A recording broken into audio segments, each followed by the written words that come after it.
नमस्कार साथियों, हमारे साथ हैं इस समय विश्वविख्यात लेखक अतुल प्रभा जी, जिनकी बुक है 7.6 और इस समय हम हैं विश्व पुस्तक मेला भारत मंडपम 2026 में।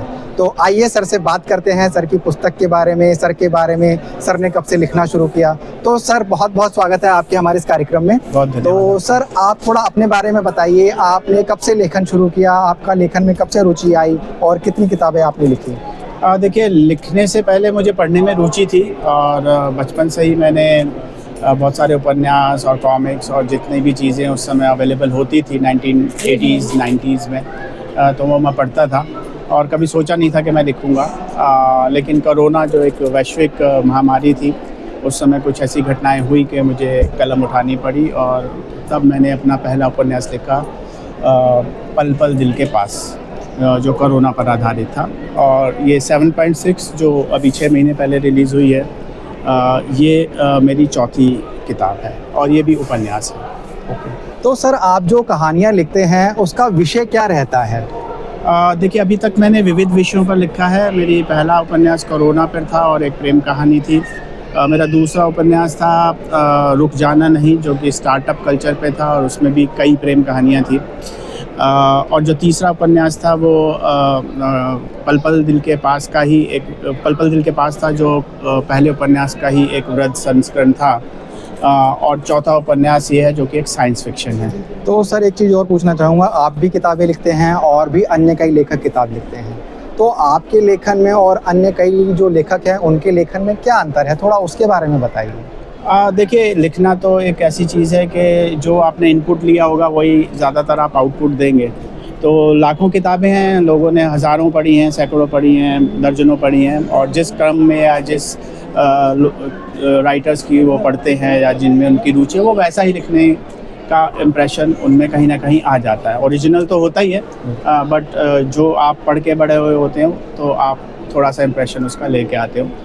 तो सभी लेखक काफ़ी अच्छा लिखते हैं। हमसे पहले बहुत अच्छी किताबें लिखी गई हैं, हमारे बाद बहुत अच्छी किताबें लिखी भी जाएंगी। और मेरा डिफरेंस ये है कि मैं अभी तक हर एक जॉनर पर लिखने की कोशिश कर रहा हूँ, जितनी मुझे पर्सनल रुचि और जानकारी है उस हिसाब से। तो सर एक चीज़ और पूछना चाहें, जैसे पुराना जो समय था वो किताबों से संबंधित था, सभी लोग किताबों को अपना अच्छा दोस्त मानते थे, लेकिन जैसे धीरे धीरे सोशल मीडिया का टाइम आया और सोशल नेटवर्किंग का टाइम आया, तो लोगों की किताबों से जो रुचि है वो हटती गई, जो एक मित्र था वो दूर छूट गया। तो आप कैसे मतलब उन लोगों को प्रोत्साहित करना चाहेंगे जिन्होंने किताबें पढ़ना छोड़ दी है, या जो नई पीढ़ी जो किताबें पढ़ती नहीं है, सोशल मीडिया में जिनकी इंटरेस्ट है, तो आप किस प्रकार से उनको एक संदेश देना चाहेंगे कि किताबों को एक अपना अच्छा दोस्त बनाएं?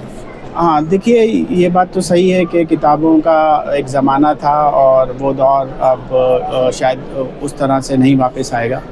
टेक्नोलॉजी बदलती है और टेक्नोलॉजी के साथ इंसान भी बदलता है और बदलते रहना चाहिए, परिवर्तन ही संसार का नियम है। बट किताबों का हमेशा एक अपना स्थान रहा था, अपना अलग ही महत्व रहता है मानव जाति के विकास में, और अभी भी मानव जाति के विकास में किताबों का बहुत बड़ा स्थान है।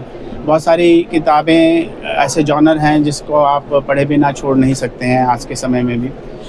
तो ये दौर अगर हम अच्छा लिखेंगे, हिंदुस्तान में खुले दिल से हर एक विषय पर, नए नए विषयों पर अच्छे तरीके से रिसर्च करके लिखा जाएगा, तो शायद एक दिन आएगा जब ये दौर बेल बॉटम की तरह वापस भी आ सकता है। सर एक चीज़ और पूछना चाहेंगे, जैसे पुराने समय के लेखक और थे और जो वर्तमान समय के लेखक थे, उनकी लेखनी में और वर्तमान समय के जो लेखक हैं उनकी लेखनी में क्या अंतर पाते हैं? क्योंकि आप भी वर्तमान समय के लेखकों को एक तरह से प्रतिनिधित्व करते हैं उनका, तो क्या अंतर देखते हैं उन दोनों के बीच में? देखिए, पहले जो भी लेखक थे वो अपने समय के हिसाब से लिखते थे और उनके पास बहुत वृहद एक्सपीरियंस था, बहुत वृहद विषय रहते थे और लिखना तब बहुत पॉपुलर था, लाखों में किताबें बिकती भी थी। बट आज के समय में, जैसा आपने अभी थोड़ी देर पहले कहा कि किताबों को छोड़ के लोग इंस्टाग्राम और बाकी चैनल्स में, नाम नहीं लेना चाहूँगा, सोशल मीडिया आप कह सकते हैं, शॉर्ट्स की तरफ लोग जा रहे हैं समय के अभाव के कारण, या ज़िंदगी की जद्दोजहद में कहीं ना कहीं जो वर्तमान का युवा है वो आलसी भी हो चुका है, तो आलस के कारण भी है कि वो इंटरेस्ट किताबों से बना नहीं पाता। जी, बिल्कुल सही।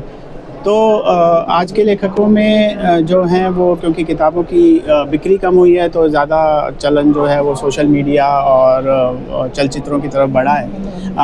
बट अगर हम अच्छा लिखेंगे, ऐसा मेरा मानना है, और वो विषयों पर लिखेंगे जिन विषयों पर डेवलप कंट्रीज़ भी नहीं लिख पाई हैं अभी तक, ऐसे विषयों पर भी हम लिख सकते हैं और आने वाली पीढ़ी लिखेगी, मुझे पूरा विश्वास है।